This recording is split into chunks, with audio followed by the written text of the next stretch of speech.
I am Hayden Panettiere, and we are here at the studio recording Until Dawn. My name is Rami Malek, and I played Josh. My name is Megan Martin. My name is Brett Dalton. My name is Antonella Lentini, and I played Hannah and Beth. My name is Jordan Fisher, and I play the character Matthew, Matt for short. I'm Nicole Bloom, and I play Emily in the game. My name is Noah Fleiss. I am Galadriel Steinman, and I play Ashley.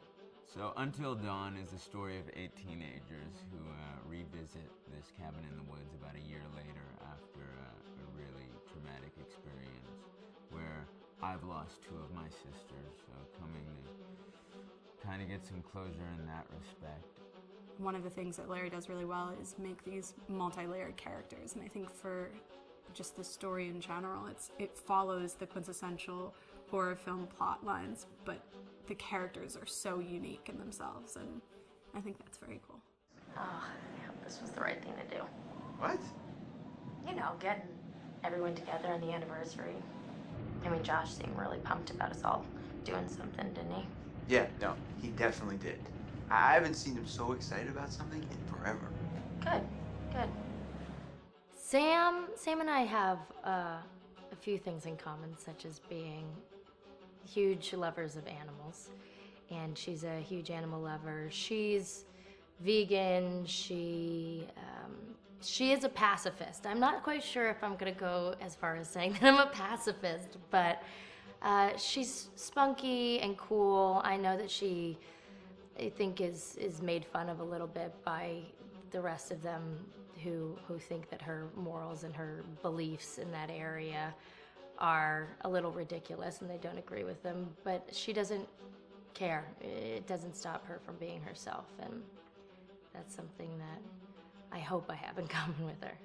You know, he definitely can be depressed at some times and a bit of a loner, but he takes some solace in one of his sister's friends, Sam, played by Hayden Panettiere, and invites everybody back to the same house the next year to kind of find some closure.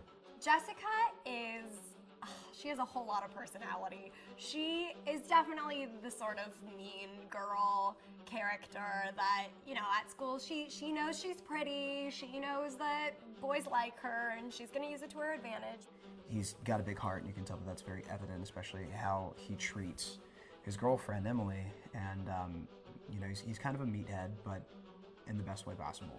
She really knows what she wants, and she manages to get that from whomever it is, whether it be Matt or Mike. You know, she's really driven, and I can definitely relate to that. My character is Chris, and he is what society might consider the nerd of the group, and he kind of embraces it.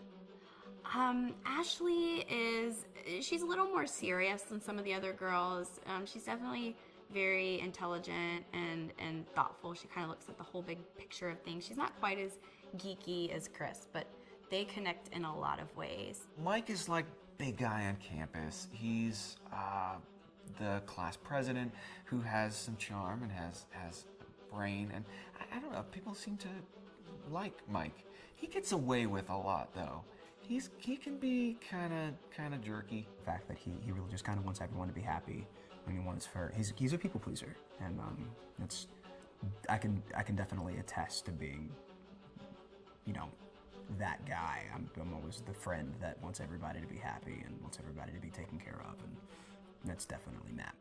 But also, like, this character is just so fun. I rarely get to play the bitch, and so it was really fun to do that. The spirit of things, seriously, what's wrong with you? Just trying to lighten the mood, Em. Don't be like that. Like what? The way you're being. You always get like this. I just think this is just the coolest thing to be a part of, and I just think it's going to take the world by storm. I really do. I think this genre is the wave of the future, and I think that once people see the potential behind it, of getting to interact with the drama that you're witnessing unfold in such a realistic way, that this is how entertainment's going to be from now on.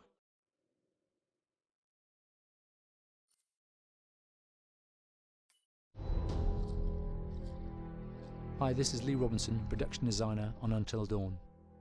The production design for Until Dawn started with the great teen horror script that sets the characters in a Canadian winter mountain lodge, being a contemporary setting with visual clues derived from classic films of that genre, such as Hitchcock's Psycho and Stanley Kubrick's Shining. The storyboards are vital to the production design as it allows the designer to understand the scale of the environments to be made and the detail that would be seen to create the atmosphere of a horror. This took us into concepts that took these storyboards further, visualizing the world through the color palette, the lighting, tone and the mood, and developing key locations such as the lodge, the cable car stations, the forests themselves, the wilderness. As you can see, the environments and atmospheres change quite a bit from warm and inviting to cold and threatening. The Millionaire's Mountain Lodge was a key example. It was designed to be made from nearby stone and timber, embedding it into the landscape, with a contrasting and contemporary interior needing to be opulent and extravagant. We created dark and claustrophobic corridors with ominous and large open spaces, almost cathedral-like in size, and with huge structures to silhouette and dwarf the characters within, providing a labyrinth to explore and wander. Each character was developed with a strong visual identity in mind, with contrasting colours, tones and silhouettes to identify them, each to have their own texture, pattern and shape, so that when they were lined up you could always identify them. The costume designs allowed a range of clothes that would suit them for the cold winter weather, but also have an element of style and individualism, so that the audience could look at them and relate, recognizing themselves within them. A lady would like to cuddle up with her man by a nice cozy fire bathed in atmospheric mood lighting. Right. It'll get plenty toasty once we're rubbing up against each other. Mike, Yeah. fire and mood lighting. Yes. Working with the lighting artists, we really brought the look and feel of the world together, and this required a thorough understanding of the visual language of teen horror. A key scene was where all the characters emerge out of the rear of the lodge chasing Hannah. A contrast is evident straight away from the exterior wilderness to the warmth of the lodge. The attention to character lighting here is through the bounce and rim lighting, accented colours and composition, creating characters that come from the dark into the light and back again with an emotional effect. Guys, there's someone outside. What the hell? Hannah! What's going on? Where's my sister going? It's fine. She just can't take a joke. It was just a prank, Han.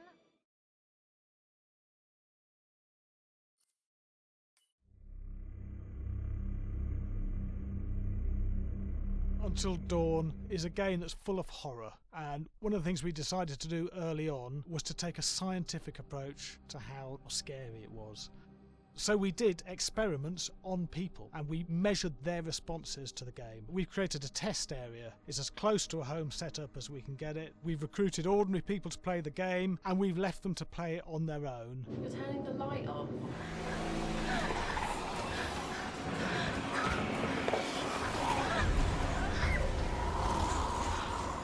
The only difference is it's rigged with cameras and microphones that relay the data through to the next room where people are watching them play. Bracelet here we use for biometric testing. It measures the player's emotional response. It's called a galvanic response sensor. It makes contact with the user's skin and it measures the electrical conductivity across their skin. It's the same principle as an old-fashioned lie detector. When you're stressed, you sweat a little, very sensitive, and picks up tiny changes if the player is feeling anxious or scared. That data's fed back to a testing team, it comes through as a graph. I'm so sorry.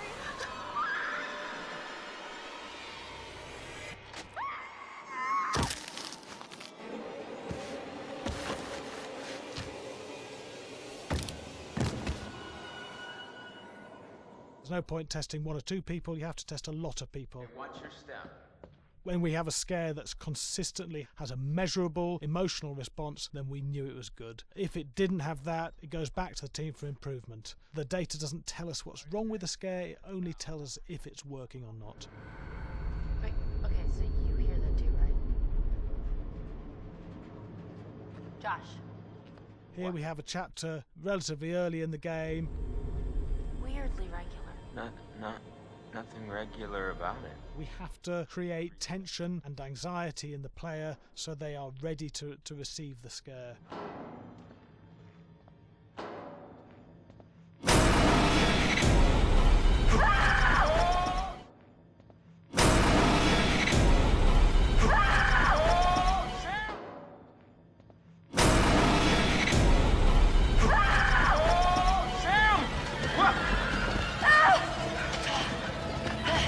Give the player time to recover, to cool down, to calm down, and then start building the tension again before we do the next scare.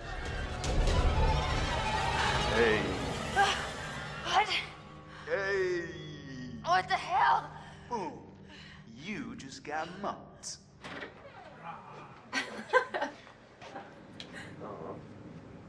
Yeah, I have such an adrenaline high from that game. There's two things we found. One is we could look at the scares, analyse if our expected scares were working effectively. Were people shrieking and covering their hands, or were they getting an emotional response from it? And being scientific about it means that we strip out people's opinions about whether things are working or not. We've got data, and we look at the data. If it's working, we're happy with it. Really scary.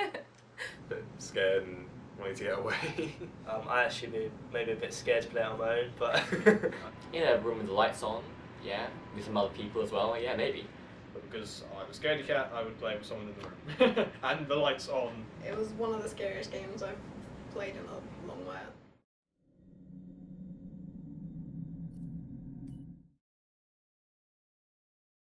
Hi, Larry. Hey, Graham. Hi, my name is Graham Resnick. I'm a filmmaker, writer, director, sound designer, and I started working with Larry Fessenden about 10, 15 years ago through my friend Ty West, who I grew up with, and have done a lot of sound design with on his films. And he was producing Ty's films at the time, and Ty introduced me to Larry. Larry produced my first feature, and we've written together on several projects. My name is Larry Fessenden. I'm a filmmaker. I run Glass Eye Pix, which is an independent production company out of New York. We make indie movies, a lot of scary movies as well. And I got a call to audition to write this video game. And I called my pal Graham Resnick because Graham is a gamer. And while I thought I could offer something to the idea of writing this multi-branching story, I knew that I would want Graham's expertise as a lover of gameplay, since I guess games were started. So and just as a lover. And as a lover, yes. Which is why there's so many sex jokes in the game. There was one Italian website that did say the Larry that's Fessenden right. and Graham Resnick, the two lovers behind Until Dawn. Come here. Maybe I know how to handle you too. I am definitely ready to be handled. So I wanted Graham by my side. Yeah, and we got the gig, and it's been an amazing ride. Oh, hell yeah. Oh my god. She's taking her shirt off. What? Oh my god. Matt, what are you doing here? Hannah. I'm sorry, Hannah. This all got Don't out of mind, hand, just but...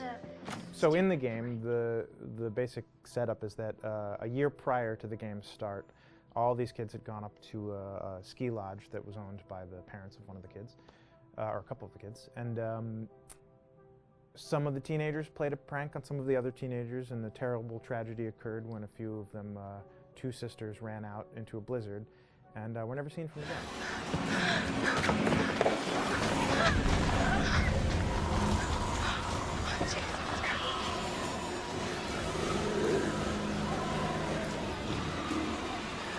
So now, a year later, this is kind of torn apart, this group of friends. They've gone through some trials and tribulations in the past year. The brother of the two girls has had a lot of psychological issues, and to kind of help him cope and help them all get over it, they all returned to the lodge a year later, back up on the mountain. And the idea is to get over it, but...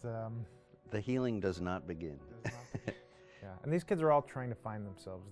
They've been through a trauma, but in general, they're just teenagers trying to figure out who they are. So they're all kind of falling into the patterns, the stereotypes, the characters they see on TV and in the movies.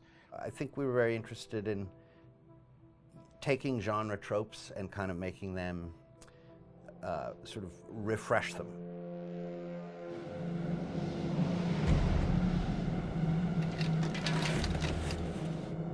Hey, did you see that? Dad said it'd just be us this weekend. We're familiar with how slasher movies work. You know, most people have seen some horror movies, and we have established notions and preconceptions about the roles of the players in horror movies and how they talk and how they get killed and how they have sex. And to bring you into the game that way and then subvert a lot of those expectations was kind of our goal. They're haunted by some incident that happened in their past, which I think you pretty much figure out that that's going to have a role in their interaction. Yeah, so I think what was fun was we take some sort of stock characters and we try to give them some shape, but at least at the beginning they're recognizable in the way of groups of friends. There's, you know, the jock and the bitchy girl and the rivalries between everyone. And oh my gosh, and really fun characters too. Like we just had so much fun living in the minds of these characters through writing the script. What do you think? Jesus! You know, it was fun. I think we were looking to get that kind of banter that you see both in movies, but also that you absolutely have with friends, and sort of those inside jokes. And of course, as writers and as friends ourselves, we sort of developed little tracks, and we try to give the characters that kind of vibe.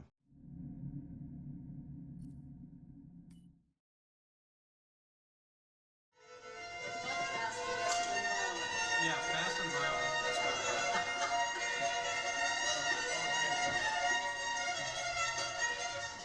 All right, from the top.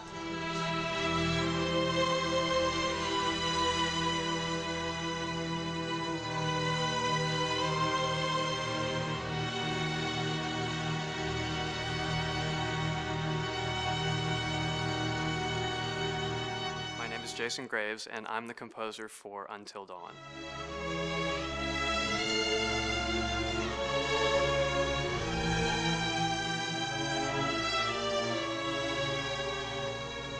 I've been involved with Until Dawn for about a year now. Originally, I was contacted by Barney Pratt, the audio director. I think that had something to do with my lineage of horror games, and hopefully not the fact that my last name is Graves, although a lot of people seem to associate my name with scary music.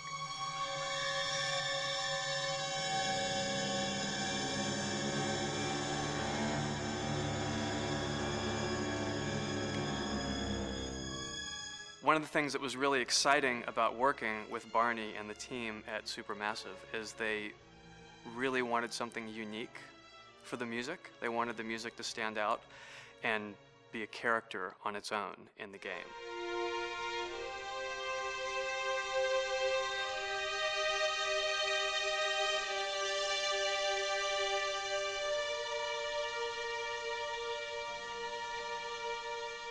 When I'm first starting on a new score, and it doesn't matter if it's film, television, or games, I always end up going to the main theme.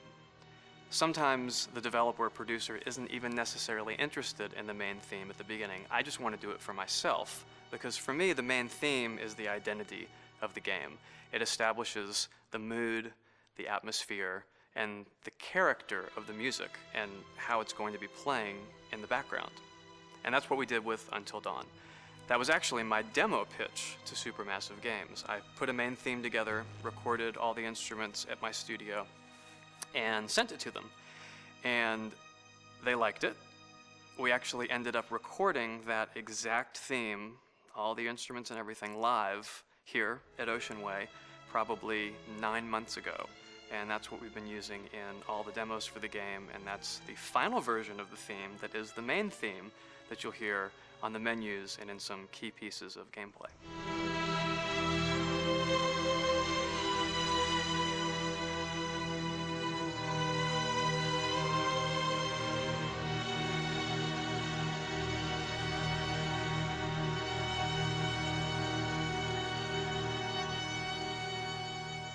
I seem to have made a name for myself in horror.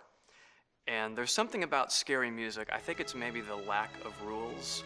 The biggest rule in scary music is there are no rules, so you can do anything you want, and actually, if you end up doing things that don't feel like they would work out together, they kind of clash and it ends up being even more effective for scary music.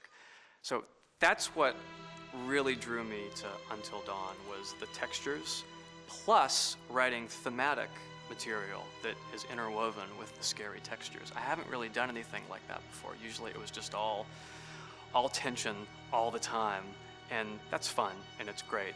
But I'm actually at heart a very melodic composer. That's the kind of music I love listening to, and that's the kind of music I love writing. That's the kind of music I got to work on in Until Dawn. Very nice. Same thing.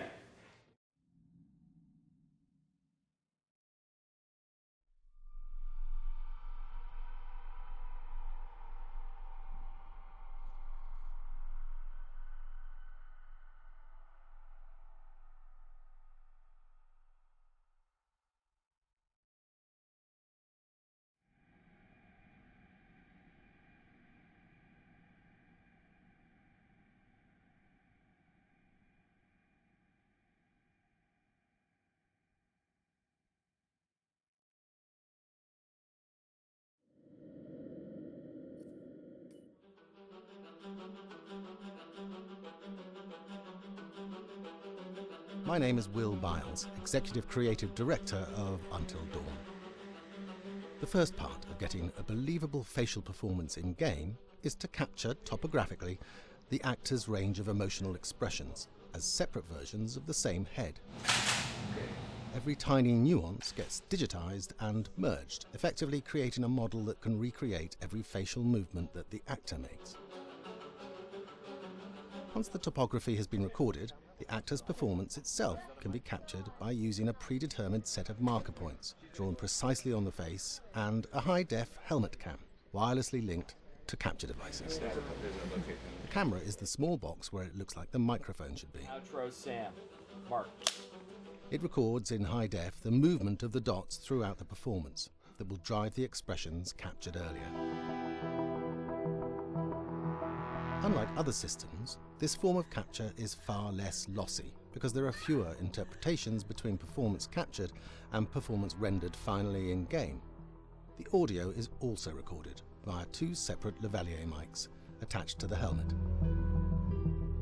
It takes a while for the actors to acclimatise to carrying around the recording devices and the helmet cams, but very soon the shoot becomes similar to any other effects shoot or a green screen shoot. The actors in these scenes are only recording facial animation, but use cursory body movements for pacing. Wait, and maybe we should all stick together and find everybody and make sure that we're all okay, so... 1-1, the year before the prank. Take 2, Mark. Other than the other actors, they have to use their imagination for everything and everywhere that they are supposed to be seeing and feeling. Idiot! So dumb! From a hot midday studio in Los Angeles to a freezing midnight mountain in British Columbia.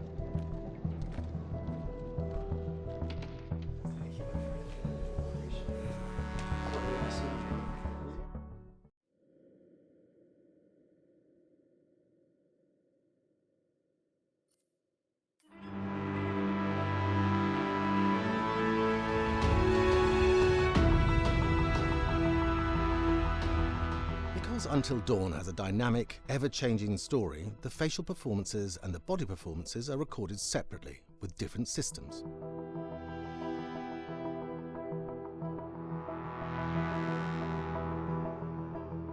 With the body capture, we use reflective bead suits and an infrared camera matrix system that drives the CG bone hierarchies in our character models. These performances cover everything from character locomotion, scene-specific performances and stunt work, most of which was recorded at studios in Pinewood and Shepperton, near London. Hannah! Hello? Combining all the elements seamlessly in the final game becomes a formidable editing and logistical task. Every variation, both physical and emotional, must be combined in these multi-edits. Scaffolding props have to stand in for the sets, because the hundreds of infrared cameras have to be able to see all of the reflective beads on the actor.